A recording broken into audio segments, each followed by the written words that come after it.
Hello and welcome to Talking Hoosier Baseball. Today is Wednesday, April 12th, 2023. I'm Carl James, joined by Cassidy Palmer and Chris Feeney. It has continued to be a great run for the Hoosiers. The Hoosiers are now in sole possession of first place in the Big Ten with a 7-2 conference record. After a rather eventful midweek fireworks experience, the Hoosiers now have a record of 23-10. I still keep getting confused by this emoji. Here we go. Record of 23-10. And although I will caution to take this with a grain of salt, the Hoosiers are ranked 15th in the RPI. Again, there's reasons you need to not be too horribly excited about that, but it's still a metric to look at this time of the season. The closest team in the Big Ten to them is Rutgers, who are at 43 in the RPI. Who they've just played a really, really, really tough schedule. Yeah. But the big thing was that Indiana got the marquee series win, something that eluded them in really both of the last two seasons. So the big marquee win, that a team that was by some predicted to win the Big Ten, no question if you talk to the experts, the team with the best pitching in the Big Ten. The Iowa Hawkeyes came, and in what was very unusual for the most part, they were pitchers matchups, and it was the Indiana Hoosiers that managed to come out on top. So I guess we'll start with Cassidy this week. Cassidy, what is on your mind? Yeah, so I haven't had time yet to really dig into any numbers, but it was looking at my scorecards here. It was nice to see on Sunday and then again on Tuesday against Ball State, see the offense start to pick up. Now on Sunday up until the end, there weren't a lot of timely hits, but they were hitting. Well, they were hitting well with nobody on, but they were still hitting well. They were getting on base, not much problem. And then finally they were able to break through a little bit. And then on Tuesday, I pointed out in my final update that every Hoosier that came to the plate had at least one hit and had at least one RBI. What I hadn't realized at the time and realized later, every Hoosier who came to the plate scored. Wow. Hit, scored, and drove at least one guy in. Like that. Yes, the pitching gave up a bit. It was a home run night. It happens. Anybody and everybody can hit it out on those nights. But outside of the home runs, yeah, Ball State was able to get some people on, but they left a lot on too. So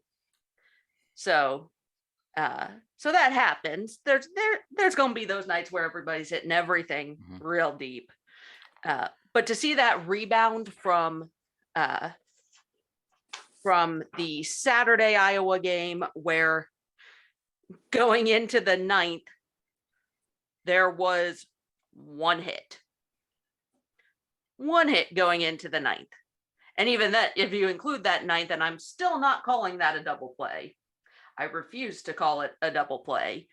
There were no hits that inning either.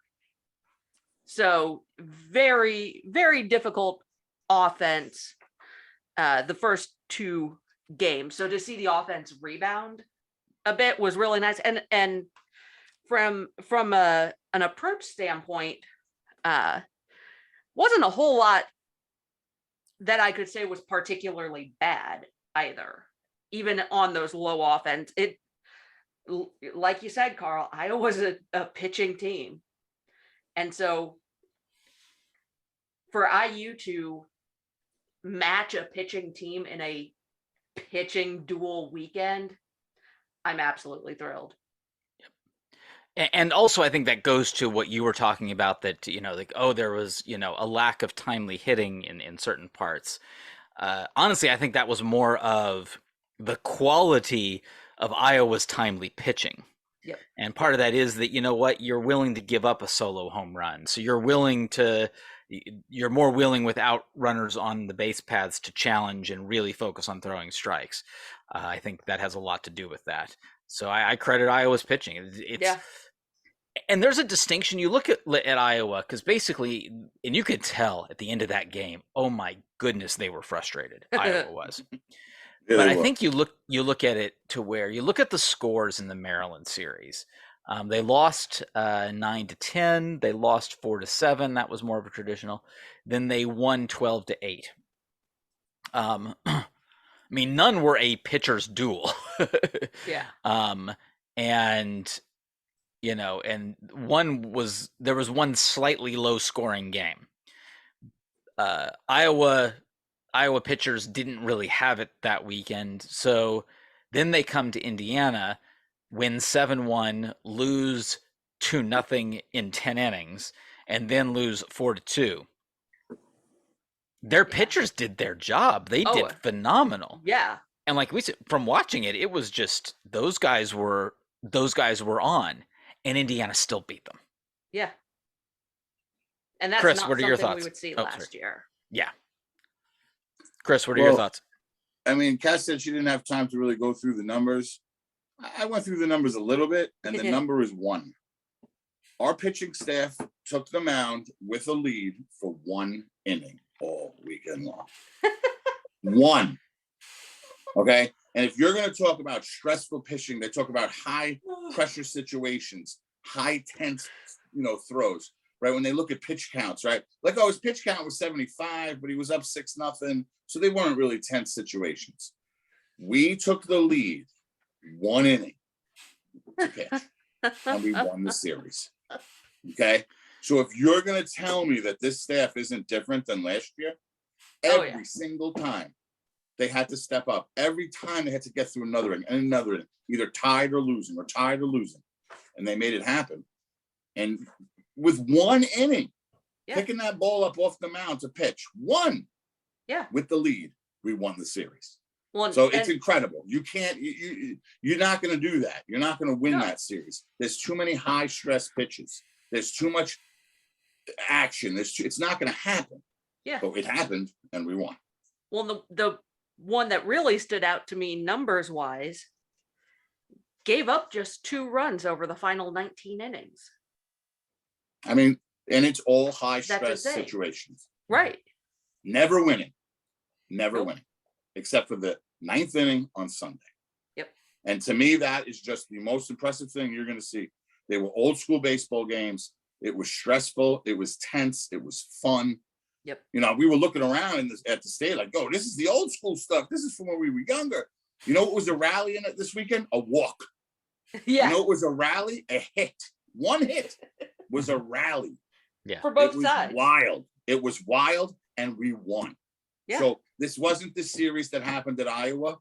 This wasn't football scores. This is not something that's going to come around. We were going to the stadium for 10 years. There hasn't been a series like this once. So, give it credit, honor these pitchers, honor the hitters that came through the clutch.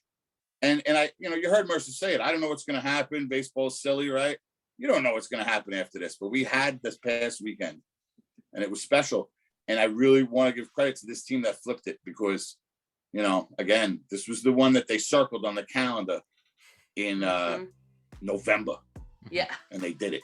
So I'm real proud of it. I'm real happy, especially the way the game's went. All right. Well, now we come to the special guest part of the festivities today. We have with us center fielder for the Indiana Hoosiers, Bobby Whalen. Bobby, welcome to Talking Hoosier Baseball. Thank you so much for having me. All right. So, Bobby, we just kind of want to know from your perspective as a player and a team leader, just what are your thoughts right now on where Indiana is at in the season? Just where the team is, what the team's feeling like right now. Yeah, I would say it's still early in the season, so we're remaining humble, but at the same time, we're proud of ourselves because a lot of us were a part of the team from last year compared to the team from this year. And we've just come a long way in every single category of baseball and of just teammates and of a team. So I'd say, yeah, we're keeping our eye on the prize, but also definitely proud of ourselves. So, what specifically stuck out for you about this past weekend series against Iowa? I would say the first thing would be the fact that our hitters weren't as good as we could have been, or Iowa's pitching was really good, so they kind of shut us down a little bit, and our pitchers just stole the show the whole weekend, and they just kept us in every single game and gave us a chance to win late, and that's exactly what we were able to do. So yeah, I would say all the credit goes to the pitchers this weekend. They really put the hitters on their backs, and yeah, they were awesome. And I know you're probably not going to want to say it, but there was some outstanding defense in the field all weekend too. Whether it was out in the outfield or in the infield, throwing guys out on different bases. Does it help now this year with the pitching being so much better as a defensive player on this team? You know, without the walks and the hit by pitches and the longer innings. Yeah, it's definitely nice, and I would just say this year it's a closer knit group. So not that we didn't want to make every single play last year, but this year it's like that's my best friend on the mound. I'm getting him in the dugout as quick as possible. So you're really locked in to help him. And when you're focused, yeah, you just continue to make good plays, and we take a lot of pride in our defense. Because even there was a home run that went out on Friday night. I saw how high you went over that wall. And I think it was like 7-1 or whatever the score was. I look at this kid. He just went half his body over the wall for that ball. He was going to get it if he could have. And I think that just proved the point to a fan in the stands that regardless of the score, you wanted to stop that. Yeah, I would say that's something we take a lot of pride in. It's baseball no matter what the score is or who you're playing or what day of the week it is. It's still baseball, and you play baseball the same way all the time. So yeah, I would say everyone's bought into that. The newcomers are bought in, and I'm just trying to keep everyone aligned to that plan.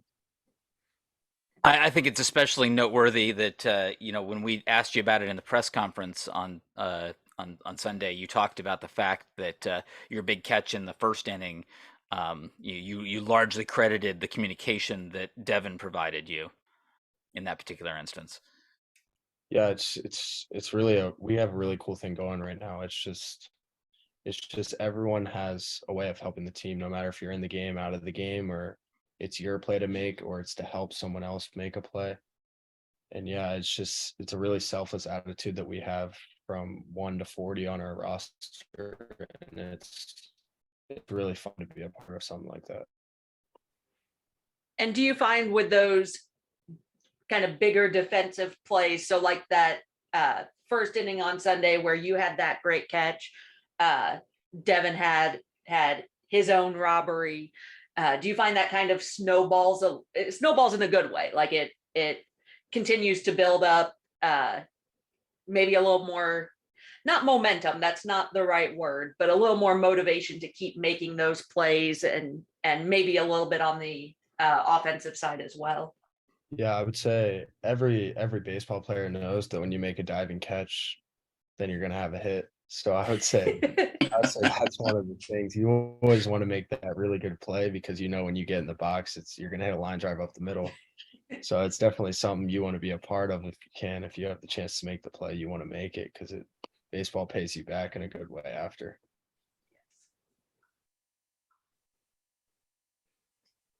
And looking at the plate, something I've noticed over the last couple of weeks, I don't know if it's a point of emphasis or anything, but I'm seeing lots of 2-strike fouls, lots of working the pitch count up. I know you had a 10 pitch at bat at one point, and then against Ball State, Proc managed to work 11 and 12 pitch at bats. We're seeing that a lot more frequently. Has that been a point of emphasis, or just something that's kind of coming off of some of the pitchers maybe? I would say it's always a point of emphasis. If you do get in a 2-strike count, it kind of just turns away from looking good in the box to just trying to do anything you can to put the ball in play and just move the baseball so you have a chance to be on base. It's no longer like hit a double off the wall or anything like that. It's just do everything you can to raise his pitch count, and if he gets you out, that's fine, but you're going to take some pitches with you. So I would say that's something that we're all bought into doing, and yeah, it shows up with different players, different games, but yeah, it's something that's always been an emphasis for us. So, what is the focus that you guys have discussed in this week in practice in preparation for the Illinois series? Yeah, it's just that they're a really good team. Everyone knows they're a good team. They've struggled a little bit, but they started off strong. They're a good team. We played them last year.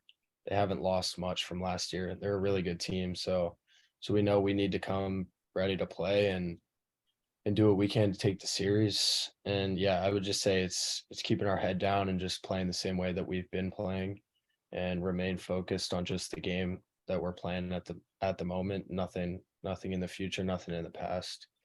Yeah, and I would just say just continue to play our game and respect our opponent. Well, Bobby, it's been awesome having you on Talking Hoosier Baseball. Best of luck as you guys travel to Illinois, and thank you for coming on the show. Yeah, thank you so much. Thanks, Bobby. Thanks, Thank you. Bobby. All right, that was great having Bobby on the show. I guess we'll go ahead and let's talk a little bit about the Big Ten and where things stand right now. Obviously, if you go to iubase.com, you can click on Big Ten standings and look at the standings. And I will plug those because every place you go are going to list the standings in a different way. Yep. iubase.com, the big feature of iubase.com is that the standings, I always perform tiebreakers. So using the Big Ten tournament rules for for seeding tiebreakers, you get a true 1 through 13 with no ties. So, but it wouldn't even take a tiebreaker. The Indiana Hoosiers are currently in sole possession of first place with 7-2 record, 778 win percentage. Yes. Now, again, this is only 3 weeks into the season, and several teams now have not played more than 2 weekends in the season.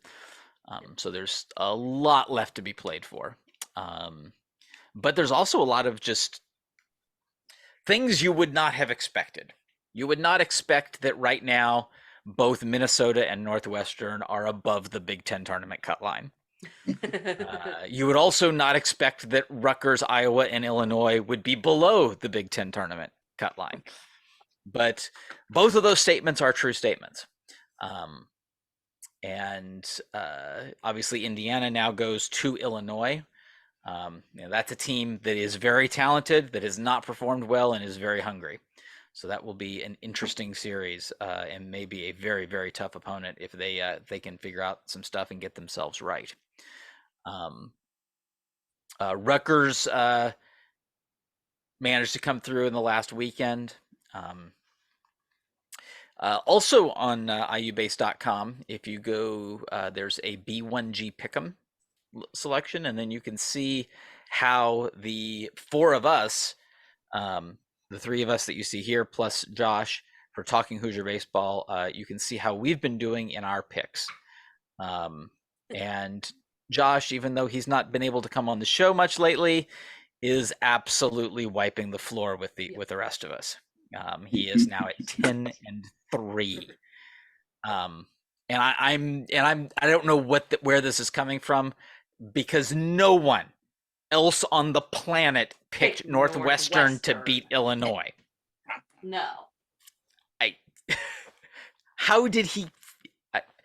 He tried to he tried to come up with some oh, it was, I'm looking at recent performance and I'm sorry, I don't buy it. I don't know what Matt I don't know. I don't know what who he's consulting, Maybe he's flipping a coin. I mean, I'll give this to they actually Northwestern now has a hitting coach too. So Ooh, progress. Apparently it's apparently big progress because they managed to beat Illinois in a series. Yeah. Yeah. So which means we're getting angry, Illinois. Yeah. Yeah, I think I would be angry too by going to Chicago, given how how many games has Northwestern won overall? Let's see. They have won 5 games. 3 of those have been in the Big Ten. Oof. 2 against Illinois. 2 against Illinois. Oh, and I will call back to the beginning of the show when I said take the RPI with a grain of salt. Indiana still has to play Northwestern 3 times. Those 5 wins are not going to do good things to the RPI when that happens. No. Now the good news, but the good news is Indiana does have some really nice midweek bumps coming between Louisville and then a trip to Ball State. Yeah. Those 2 in particular are going to be very helpful. Yes. But yes, but Northwestern, that we were split on this one, and that was a tough call. But Chris and I got this one correct. We picked Nebraska over Michigan. Yep. But it was irrelevant because Purdue finds a way to mess me up every time. Last year, I was constantly picking them and they would lose. This year, I'm constantly picking against them and they're winning. So Purdue takes the series over Minnesota. To no one's surprise, anywhere, even Josh, Michigan State did win the series against Ohio State. And then, of course, the other series that was highly of interest, we all picked it the same, but it was still very much highly of interest, was Maryland taking 2 of 3 from Rutgers. So we do have another week of pick'ems coming. So this week we've got Penn State at Purdue, Iowa at Minnesota, Northwestern at Nebraska, Maryland at Ohio State, and Michigan at Rutgers. Chris, let's start with you. What are your picks? All right. Well, see, we talked about the Rutgers ordeal with the lights, where they should have turned them on for the Big Ten series last year, and they chose not to. They did turn them on tonight for some reason against their big rival Marist. I don't know why that was the decision. But of course, top of the first inning, they gave up 2 runs to Marist. So maybe it was a sign like you guys blew this. Either have done it last week or have did it this week against Michigan. I'm taking Michigan just because Rutgers doesn't even know how to use the new thing they have, which is the lights. I am going to take Purdue against Penn State.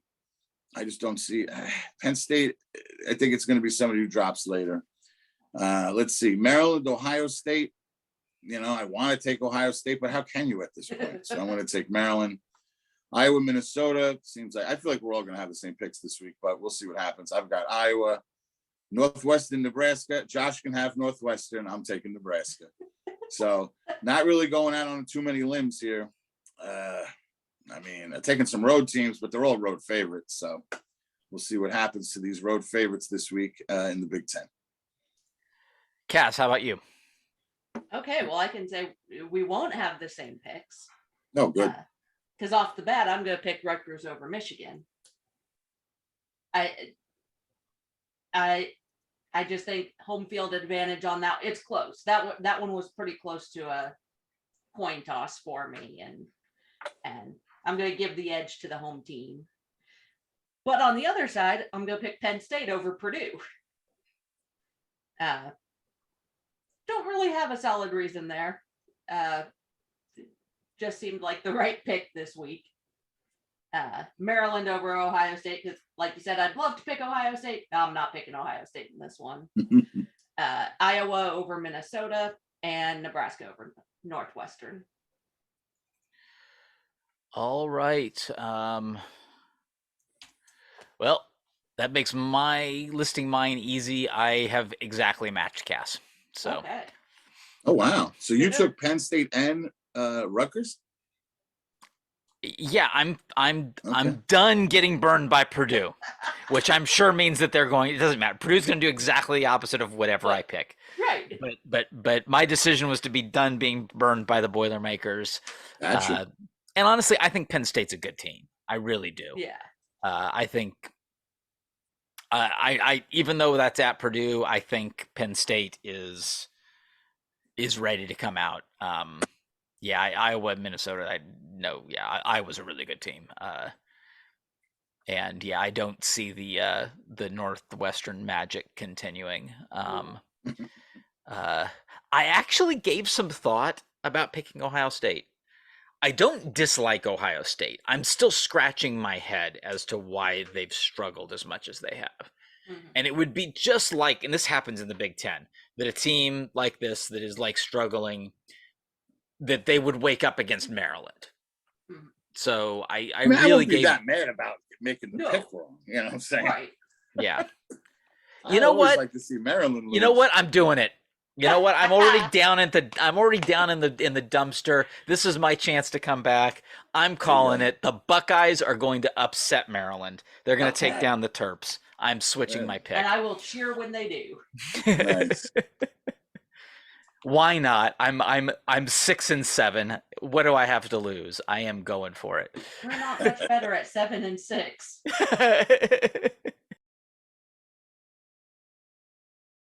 And then yeah, RPI wise, I have done a little bit of analysis. I do have a model that I try to do, which takes into account the current performance and also takes into account the future schedule. And right now I have the team finishing with a 32 RPI is where I have the team landing. What's the which is- record? What record would we have? That I don't the way this model worked, it actually just calculates RPI. Oh, I thought it would So, tell you like the record is it this, doesn't- and this is it what does- the RPI would be. So it wouldn't say that we're like That's 40 and 17 or something. That's something different. Oh, okay. They Used to yeah, have that, I remember. right. Yeah, that's something else. That's something else I do, but that requires me making predictions. And giving my pick'em performance. I'm You don't not. want to do it. I'm not too trustworthy at me making actual predictions. Well, So here get I'm Josh strict. on the phone and figure it out. Yeah. Well, we're gonna get there. Yeah, in a couple weeks, I'm definitely gonna start that because I had Cass do that last year. I had her do it live on the show. So Yes. So now it's Josh's turn. now we'll hand out some hardware. Chris, what do you got in the way There of you red go. belts for this See, week? It was a huge weekend. Offensively, we had some late game choices.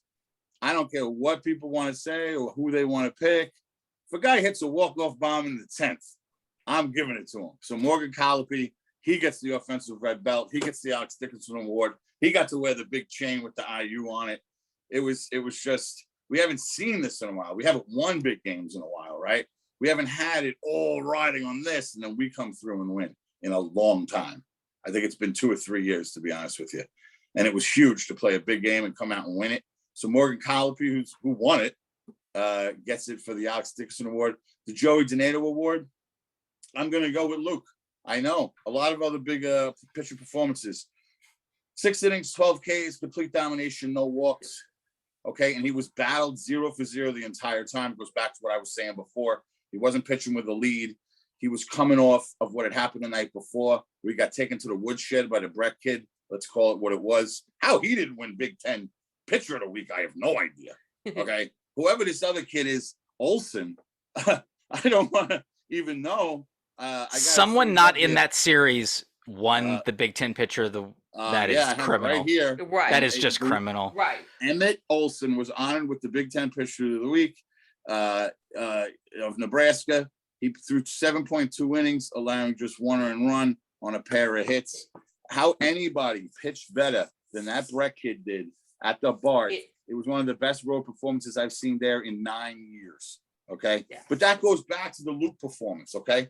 After what had happened, and we were shut down the way we were by that kid.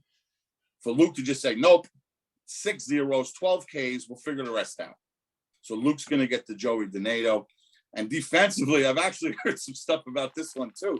because there's been lots of choices. I can't give a singular play that includes 3 people, the red belt. If I could, I would, because it was amazing to watch that dude get thrown out at the plate, to watch the execution. I mean, anything off in the fundamentals that I play and they score, right? So, but someone who was part of that play also made an amazing play in the first inning of the next game, and that's Devin Taylor. So he's going to get another red belt, not just for the relay, but also for the big catch in the first inning. So you got Devin Taylor defensively for the Tony Butler. We've got Morgan Colopy out of the dark coming out of this one. Big Mo getting the Alex Dickerson. And Luke is just stacking red belts. He's got another one for the Joey Donato Award. One thing I want to mention, I know for me, it was great to be able to be at the ball games and see all this, right? And there's times when the team goes on the road and it's not easy. But for the next 5 games, all right, I put it out on Twitter today, but I just want to also mention it here. For the next 5 games, we have real opportunities on real TV to watch this team play. I'm stalling right now as I'm trying to pull it up. There it is. The Friday 8 o'clock start against Illinois is on the real BTN. So you can watch with your eyes. You don't have to be a streamer or whatever the case. Saturday, the game got moved to 6 p.m. Okay. It's not even updated on our site yet, but it is what it is. It's a 6 p.m. Eastern start. It's on BTN on Saturday. Sunday, 2 p.m. Hopefully more than one camera. That's BTN Plus, so I don't want to speak on that. But then the next Tuesday is Louisville at the bar, ESPNU. And then the very next night, ESPN Plus, which usually does a very good job with their broadcast, and that's going to be at Cincinnati. So a lot of people can get some more eyeballs on this team while they're on the road. And I'm definitely grateful, so I can have some more educated red belt picks for next week. And I do want to, before we wrap up hardware, I do want to give an honorary, unofficial red belt to Brady Ware at UIndy. He's a grad student over there. They're D2. He managed to both throw a no-hitter and hit for the cycle, not just in the same series, in the same game. Amazing. Now, what on the no-hitter, it was a 7-inning game because it was a doubleheader, and they did 7 innings for those. But that also means he hit the cycle in 7 innings. So just impressive all around. Struck out 11 batters, went 4 for 4, one each, single, double, triple, home run with 5 RBI. That I don't care what level of baseball you are playing. That is absolutely insane and absolutely deserves to be recognized. So that's all I've got. We will have our pick'ems up on the site, including Josh's. It's actually that's the only benefit to not having Josh available for these is that that leaves that last bit of drama as to what is Josh going to pick. Yes. So you'll see that on the site roughly around the time. Well, it'll be before this is posted, so we'll get that up. There was a post-game media session today with Coach Mercer, a rather lengthy one, and that will get up on the site. Not post-game, sorry. Pre-series before their trip to Illinois. And Chris has already gone over when the games are and how you can watch them. And of course, I mean, we've been talking about Illinois, but we've got Louisville. And you mentioned that Louisville coming to the BART. That's, I mean, heck, there was a huge crowd yesterday. So just imagine what there's going to be next Tuesday. So that is our big opportunity. So for Cassidy Palmer and Chris Feeney, I'm Carl James. See you at the BART.